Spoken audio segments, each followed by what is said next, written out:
First of all, this time that you're in right now is really fertile and it's sacred.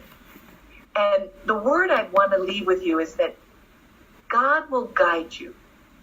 In the course of all of my work in the ministry of vocations, I encountered many different individuals. Sometimes I would run into like a vocation junkie. You know, they were going to go through the Vision magazine or whatever it was, and they were going to contact every congregation, and that was going to be their life's journey, okay? Well, it doesn't really work like that. If you really listen in your heart of hearts, God will guide you. And there will be a couple of groups, perhaps 1, 2, 3, that will draw you. And then what you really need to do is to sit with God and talk it through and see where your heart is feeling most at home, most at peace. So that was my first point, to let God guide you and not to worry, not to get anxious, but just talk it over with the Lord and say, you know, we're going on this journey hand in hand. You know, don't lead me down every path to knock on every door, but just lead me to those places where this could be a possibility for me, okay? And then the second point that came to me, I reflected on my own journey. And I remember back when I was discerning, and I was fighting this. You know, I was like, oh, no, I'm going to get married. I'm going to have all these children. Lord, why are you calling me to this life, you know? And I can still see myself seated praying. And the word of the day that day was, if today you hear God's voice, harden not your heart. So that has always captured a lot of meaning for me. So my second point is, when you're listening, if this is really the direction that God is calling you, there's going to come a point where you're just going to have to try it. You know, it's like you can resist all you want. You can linger all you want. You can keep reaching out to every vocation director in the world all you want. But at some point, it comes a moment where it's time to just try it. And there's no harm in trying it. There's, I remember my mother saying, now, if this doesn't work out, you realize there will be no stigma attached to your coming home. And I said, Mom, I'm planning to come home, so don't even worry about it. I got my bag packed. I'm not even going to unpack.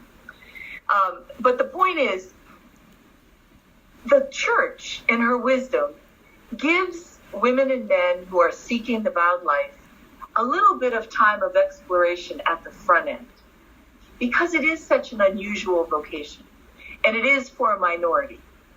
So during that time, you will know, not every day is going to be rosy and perfect, but if you find yourself getting progressively more happy, progressively more content, progressively more peaceful, then you'll say to yourself, I think this is for me. I think this is it, So at a certain point, there may come a time in your journey, and I don't know where you are in your journey right now, but there may come a time when you're just going to have to say, okay, Lord, I'll try it.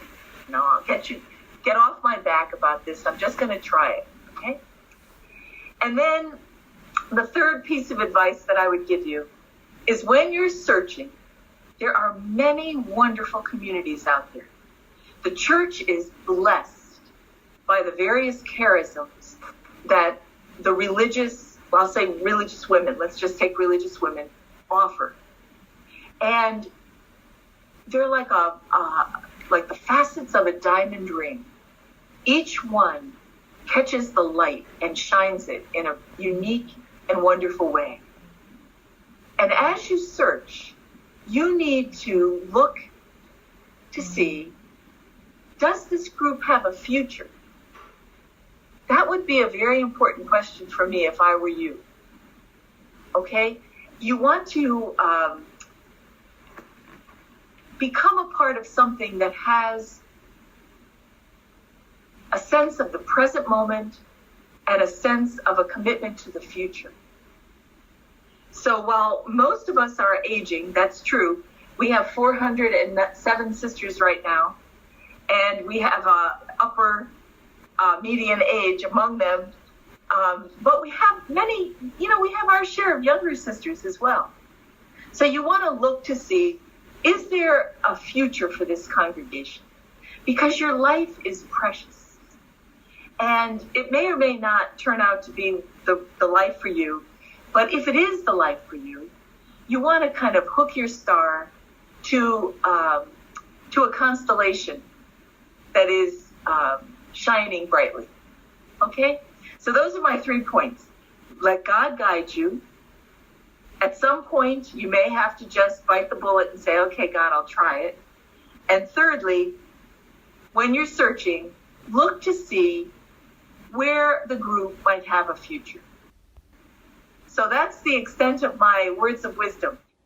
Thank you so much, Pat. I appreciate it. You started us off. Thank you so much for those 3 points. That was so clear. I think I'll take the leap. I will. Well, I think you did.